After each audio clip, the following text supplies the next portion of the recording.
1986 году 18-летний Мустафа Добреев оказался в зоне Чернобыльской аварии через 2 месяца после взрыва на 4-м энергоблоке. Его командировка в зону отчуждения продлилась 3 месяца. Тогда для ликвидации последствий катастрофы были привлечены военные и гражданские специалисты со всех уголков Советского Союза, около 240 тысяч человек. И это не считая общее число ликвидаторов за все последующие годы. Были на обеспечении, увоз, привоз, то есть подвозили те непосредственных химиков, которые работали на реакторах, мы их привозили в Чернобыль, и оттуда уже там, на специальной технике их возили в сам реактор.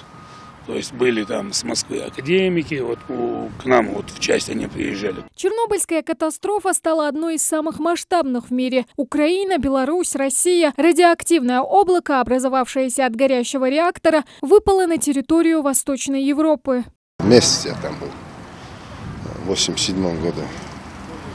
Службу несли, нареканий не было. Молодыми были. Страна сказала вперед, мы поехали. Ужасная вот эта обстановка.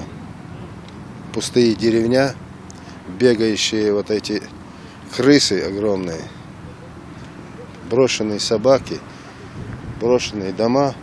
Ликвидаторов из нашей республики было порядка 200 человек. Еще около 500 находились в 30 километрах от взрыва в зоне отчуждения. Не все из них дожили до сегодняшних дней. В 2016 году в Ингушетии установили монумент в память тем, кто испытал и преодолел последствия Чернобыльской и других радиационных катастроф. Сегодня мы отметим 34-ю годовщину Чернобыльской катастрофы. Эта зона еще не скоро вернется к нормальной жизни. По расчетам ученых, понадобится еще несколько сотен лет, чтобы люди смогли здесь находиться, не опасаясь получить повышенную дозу радиации. А значит, местом встречи для всех, кто помнит и чтит подвиг, совершенный нашими соотечественниками, станет мемориал памяти и славы, где установлен монумент чернобыльцам. Тамара Хашагульгова, Адам Далаков, Новости 24.